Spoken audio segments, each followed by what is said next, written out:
terminou a pré-temporada da MotoGP. E o que a gente vê no resultado desses ensaios para 2025 é basicamente aquilo que todo mundo esperava, ou que boa parte das pessoas esperavam, desde que Marc Marques assinou para defender a equipe de fábrica da Ducati, o espanhol no topo da tabela. Na quarta-feira, ele se destacou em volta lançada, mas nessa quinta foi o ritmo de corrida que chamou a atenção. Nem todos os pilotos conseguiram fazer uma simulação completa de GP, alguns fizeram só de corrida e sprint, mas o Marques fez 23 voltas seguidas e num ritmo impressionante.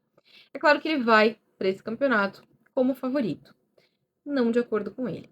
De acordo com ele, o favorito mesmo é o Pecco Bagnaia, que lutou pelo título nos últimos 4 anos e venceu 2 vezes. Na teoria, é um bom jeito de colocar, mas o fato é que, pelo que fez na carreira, pelo piloto que sempre demonstrou ser, é óbvio que tá todo mundo de olho nele mesmo. Tá todo mundo mais confiante de que Marc Marques pode fazer isso. Diferente do Marques, que saiu mais do que satisfeito, o Pecco não teve um treino muito bom na Tailândia, um teste muito bom na Tailândia. Ele saiu incomodado na quarta-feira, disse que ia começar do zero nessa quinta, falou que melhorou algumas coisas, mas apontou que teve um problema externo à Ducati e que ele não esperava que isso fosse um problema para o GP. Então, não foi assim tão empolgante, não estava no mesmo nível do Marc Marques, e ele próprio reconheceu que no momento o Marques está à frente. Mas ele também disse que ele está 95% pronto para a temporada e que precisa chegar em 100% para o campeonato. Então, resta uma esperança aí de que o Pecco consiga alcançar o nível do companheiro de equipe. Lá na Malásia a gente viu a situação entre os dois mais parelha, né? Dessa vez é que a gente tem um pouquinho mais de diferença entre os dois pilotos, mas o Pecco já mostrou ao longo da carreira dele que ele não é um piloto que possa ser descartado. Ele não é aquele cara que joga a toalha, ele encontra um jeito. Então acho que a gente ainda pode esperar ver mais alguma coisa em relação a ele. No campo da Ducati, a decisão está tomada, fica o motor de 2024, mas não é só isso. Eles avaliaram que ainda vão decidir sobre o chassi e a aerodinâmica. Essas duas áreas podem ser mudadas com o campeonato em curso. Então, se eles começarem o ano com a moto de 2024, chassi de 2024 e a aerodinâmica de 2024, eles podem mudar ao longo do campeonato. Eles deixaram claro que aquilo que foi desenvolvido para a GP25, eles querem voltar a avaliar depois no teste que vai ter depois do GP da Espanha, que é no comecinho ali da temporada. Então, isso pode ainda mudar ao longo do campeonato. O Pecco classificou essa moto como GP 24.9, mas não parece, né? No muito estava lá com uma GP 24.1, porque não tá tão perto assim da GP 25 quanto ele fez parecer.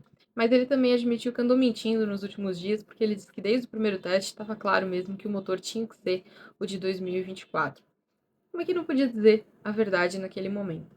Então falta entender exatamente o todo desse pacote Ducati, mas se fosse para apostar, eu diria que eles vão mesmo para o que tinha em 2025 com atualizações. O David Tardozzi, chefe da Ducati, foi questionado sobre o que a final de 2025 tem na moto de 2025, e aí ele afirmou que tem algumas coisas ali de eletrônica e a suspensão. Então o resto é a 24. Então 24.9 acho que foi um pouquinho puxado da parte do Pecco. Em relação à concorrência, a Aprilia, eu acho que deu sinais positivos nesse teste da Tailândia. É claro que talvez a gente tenha a real medida quando o Jorge Martin voltar. Mas o fato é que o Marco Bezzecchi foi muito bem. Ele fechou o treino no top 3, mostrou um ritmo competitivo na simulação de sprint. Ele foi uma das melhores, né? Junto com o Joan Mir, de Honda. Então foi bem surpreendente ali. Mas tanto o Bezzecchi quanto o Ogura também se destacou, chamou a atenção dos próprios companheiros de equipe. O próprio Raul Fernandes disse que ele vai ser a surpresa da temporada. Ele foi um dos pilotos que mais rodou. Ele tinha tido dificuldade ali no começo com o freio. É uma mudança importante, né? Do freio da Moto 2 para o freio da MotoGP. Ele tinha dificuldade nisso, conseguiu, de acordo com ele, quebrar essa parede. Então as coisas começaram a funcionar um pouco melhor. Então acho que a Aprilia mostrou que tem uma boa moto. Só que ela já tinha uma boa moto nas outras temporadas. A questão é que era uma moto irregular. Então a gente ainda não tem como saber se isso foi resolvido. A gente vai saber isso com o passar da temporada. No ano passado tinham corridas em que a Aprilia era dominante e tinham outras corridas que se a gente não olhasse na tabela e visse lá que tinha a Aprilia, a gente não ia nem perceber, porque ela simplesmente desaparecia. Então a gente precisa ver como é que vai funcionar esse quesito consistência. Mas o Marco Bezzecchi, que tinha ficado bem sobrecarregado no primeiro teste, né, por conta da ausência do Martin e do Raul Fernandes, conseguiu se entender com a moto. Ele disse que desde o começo teve muita confiança com a dianteira dela, então parece bem encaixadinho ali, e acho que vai ser um piloto a dar trabalho nesse ano. No campo da KTM, a gente tem dois cenários. Na equipe de fábrica, a gente tem um Pedro Acosta, que tá bem, tá ali andando entre os ponteiros, mas a gente tem na Tech 3 um terror. Porque Maverick Vinhales e Enea Bastianini não parecem nada confortáveis com o RC16. O Bastianini diz que a moto não combina com o estilo dele, que vai ter que mudar. Só que mudar o estilo de pilotagem não é tão fácil assim, né? Não é de um dia para o outro. Ele não vai acordar amanhã guiando de outro jeito. Então, vai ser um processo um pouco mais lento. Então, acho que o clima na Tech 3 ali ficou de um pouco de desânimo. Também tem uma questão que o assessor de imprensa não foi para o teste da Tailândia. E aí, por causa disso, os pilotos não falaram com os jornalistas. Então a gente não tem grandes observações. A gente tem só o que veio no comunicado que a KTM distribuiu para a imprensa, mas mesmo assim não é uma coisa tão detalhada, né? Porque se você não tem a oportunidade de perguntar, fica um pouco mais limitado. Mas o que parece é que a KTM está devorando pneu. Então fica aí um probleminha, mais um, para a KTM lidar ao longo desse ano. No caso das fábricas japonesas, a gente tem uma diferença, uma mudança de cenário. Se na Malásia foi a Yamaha quem mais se destacou, dessa vez o destaque ficou para a Honda. No campo da Yamaha, o Fábio Quartararo relatou que não gostou de nenhum dos pneus dianteiros que tinha nessa semana e que perdeu bastante tempo aí por conta dessa diferença. Mas ele também destacou que a moto melhorou em termos de velocidade, então que era uma questão que eles estavam precisando trabalhar, que conseguiram algum ganho nesse aspecto.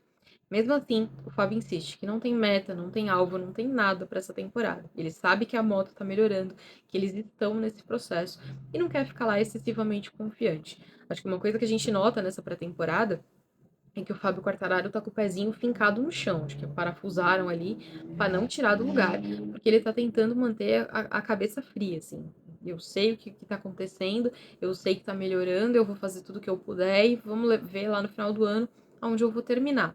Mas a gente também pode ver que o Jack Miller também se encaixou bem com a moto, né? O Miller já conhecia a Pramac, já tinha passado por lá, então a moto é diferente, mas a equipe toda, ele já tinha um certo entrosamento. Como a Yamaha sempre teve essa fama de ser uma moto fácil, né, entre muitas aspas, mas fácil para o piloto, acho que o conjunto ali acabou combinando bem. Miguel Oliveira, eu acho que ele foi um tanto quanto mais discreto do que eu imaginava nesse começo de temporada, mas mesmo assim acho que a gente ainda tem um tempinho aí para esperar aqui. Não muito, obviamente, mas acho que dá para esperar mais um tiquinho aí para poder se adaptar. Na Honda, a gente viu uma Honda forte. Como eu falei, o João Mir impressionou ali, né, no ritmo de corrida, né, na simulação de sprint que ele fez. Acho que para a gente saber exatamente o quanto essas duas fábricas melhoraram, a gente vai precisar ver os GPs efetivamente. Porque no teste a gente nunca sabe o que estão fazendo, né? Quem está rodando com o quê, por exemplo, na tela de cronometragem, não tem ali a referência do pneu que eles estão usando. Então é sempre difícil você saber o que eles estão combinando. E às vezes eles estão testando outras coisas. Então é muito difícil você ter uma leitura muito clara do que estão fazendo para você ter exatamente um panorama muito claro, né? No caso do Mir, ele se destacou em ritmo de corrida nesse último dia de testes em Buriram, mas ele também ficou entre os ponteiros, né? Então é um motivo de ânimo para a Honda. Eles apontaram que a moto segue com alguns problemas, né? Vibração, por exemplo, mas estavam confiantes de que tinham conseguido melhorar. Então acho que é uma temporada onde a gente vai ver Honda e Yamaha um pouco mais presentes, né? Elas vão aparecer um pouquinho mais e quem sabe até em uma corrida ou outra, de repente brigar ali pelo pódio. Acho que uma coisa pra gente ficar de olho é se elas vão conseguir deixar o grupo D de concessões, porque esses grupos, eles estão de acordo com a pontuação de cada equipe em relação aos pontos que são distribuídos no ano. Então, depende ali da porcentagem que eles somarem, é que eles vão ser colocados em cada grupo. Se sair do D, aí eles vão perder algumas das vantagens que eles têm de desenvolvimento, como, por exemplo, os motores descongelados, né? Então, a gente vai ter que ficar de olho se eles vão efetivamente conseguir sair desse lugar.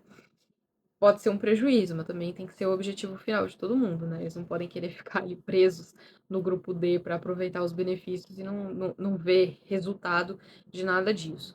Então, é uma coisa para a gente ficar de olho. No campo negativo, acho que o que a gente tem de ruim mesmo foi a ausência do Jorge Martin.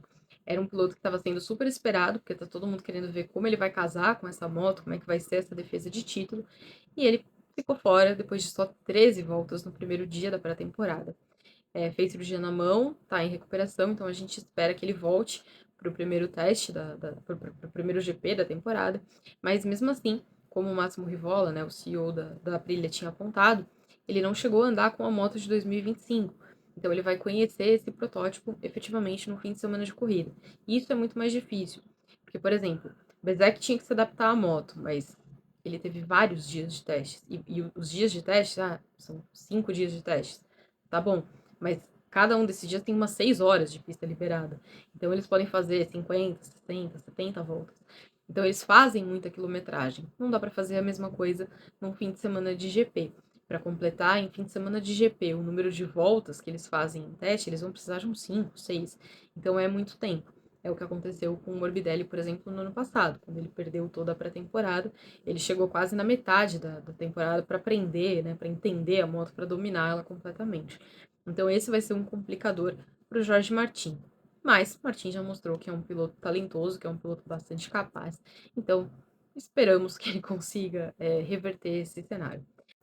Agora, a boa notícia, provavelmente para nós e não para eles, é que com essa decisão da Ducati de manter, né, o motor da GP24, significa que as 6 motos italianas vão estar no mesmo nível. Não foi o que aconteceu no ano passado, por exemplo. No ano passado a gente tinha uma diferença muito grande entre a GP24 e a GP23, e a maioria dos pilotos que estavam com a GP23 não conseguiram se entender com ela. A exceção foi o Mark Marques. Então a gente teve um campeonato muito mais focado ali em 2 ou 3 pilotos. Dessa vez, acho que a gente vai para um cenário mais parecido com o que aconteceu em 2023. Então, mesmo que as outras fábricas não se apresentem para dar combate à Ducati, mesmo que elas não consigam chegar num nível muito próximo à Ducati, a gente tem um pelotão ali todo de Bolonha para poder fazer o entretenimento da galera, né? Acho que brigar entre eles já seria uma história boa para a gente acompanhar. Para Mark Marques, tá tudo bem, tá tudo lindo, tá tudo maravilhoso. Foi forte em ritmo, foi forte em volta lançada, se entendeu com a moto, tá na equipe de fábrica, tem tudo pronto para tentar esse título, que pode ser histórico, né? Porque a gente estaria falando do 9º título da carreira do Mark Marques, 7º dele na MotoGP. É esperar para ver. Vem uma temporada bastante longa pela frente, com algumas novidades aí em termos de circuito, alguns circuitos para onde eles vão voltar que não tinham ido no último ano, por exemplo, a Argentina, voltar para Brno também, que faz muito tempo que não vão. Então vai ser um campeonato ali um pouquinho diferente também em se tratando das praças, mas em termos de equipe e pilotos, acho que a gente vem para um ano muito, muito forte. Agora, me conta aí, o que vocês estão esperando? Eu sei que estava todo mundo ansioso pelo Mark Marques, mas a gente pode dar uma esquecida do Mark Marques e lembrar dos outros também, né? O que vocês esperam dos outros pilotos? Quem, além do Mark Marques, vocês acham que vai se destacar nessa temporada? Quem vocês acham que a gente não precisa nem ficar muito de olho, porque não vai funcionar em 2025? Me conta aí e a gente se vê depois. Valeu!